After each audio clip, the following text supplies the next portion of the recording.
नमस्कार दोस्तों, मेरे चैनल द इंग्लिश बी में आपका फिर से स्वागत है। आज मैं मिस बी आपको सिखाऊंगी कि अंग्रेज़ी भाषा में ए और एन का इस्तेमाल किस तरीके से किया जाता है। तो चलिए आगे बढ़ते हैं। ए और एन का प्रयोग समझने से पहले हमें नाउन के बारे में जानना ज़रूरी है। नाउन जैसे हिंदी में संज्ञा होता है, वैसे अंग्रेज़ी में नाउन होता है। अब नाउन कौन से होते हैं? कोई भी पर्सन यानी कि व्यक्ति, प्लेस यानी कि जगह, एनिमल मतलब जानवर, या फिर कोई थिंग मतलब चीज़ जो है वो नाउन हो सकती है। So person, place, animal, thing आपकी नाउन होती है। तो चलिए कुछ उदाहरण से इसे बेहतर तरीके से समझते हैं। ऑरेंज, ऑरेंज आपकी एक चीज़ है मतलब थिंग है, तो ये एक नाउन हुई। एलिफेंट आपका एक जानवर है यानी कि एनिमल है, तो क्या हुआ? नाउन हुआ। डॉक्टर आपका एक पर्सन है जिसे हम हिंदी में व्यक्ति कहते हैं, तो ये क्या हुआ? नाउन हुआ। पुस्तक, पुस्तक माने कि बुक, बुक जिसे आप पढ़ते हैं, किताब, वो क्या हुई? एक चीज़ हुई मतलब थिंग हुई। सो ये एक नाउन हुई। पार्क, पार्क में जाके आप बैठ जाते हैं या आपके बच्चे वहाँ जाके खेलते हैं, तो पार्क क्या हुई? एक जगह हुई मतलब प्लेस। अम्ब्रेला, अम्ब्रेला मतलब छाता, छाता क्या हुआ? फिर से एक चीज़ हुई, तो एक चीज़ क्या होती है? एक नाउन होती है।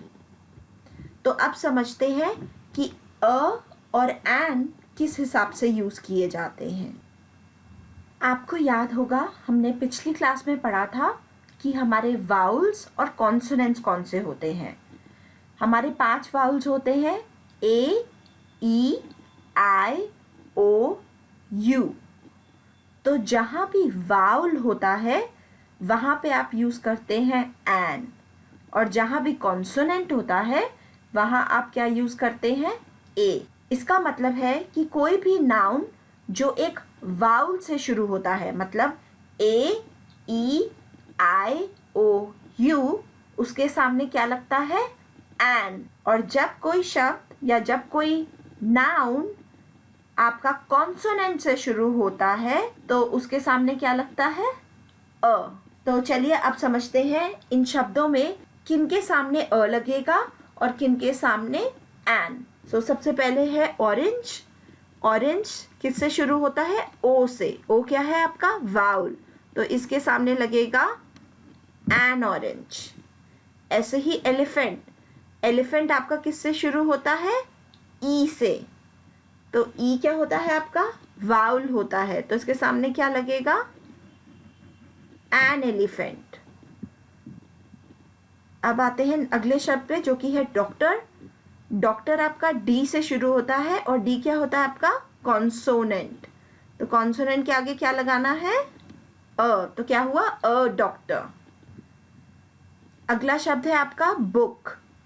बुक में बी क्या हुआ? कॉन्सोनेंट, तो बुक के सामने क्या लगेगा? A book. ऐसे ही पार्क, पी आपका क्या हुआ? कॉन्सोनेंट, तो क्या बोलेंगे आप? अ पार्क। अम्ब्रेला, अम्ब्रेला में यू आपका क्या हुआ?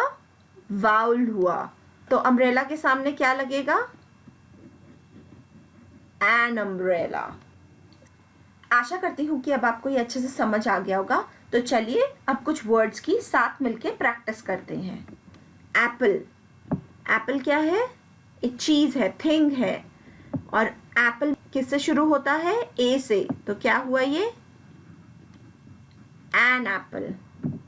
कैट, कैट क्या है?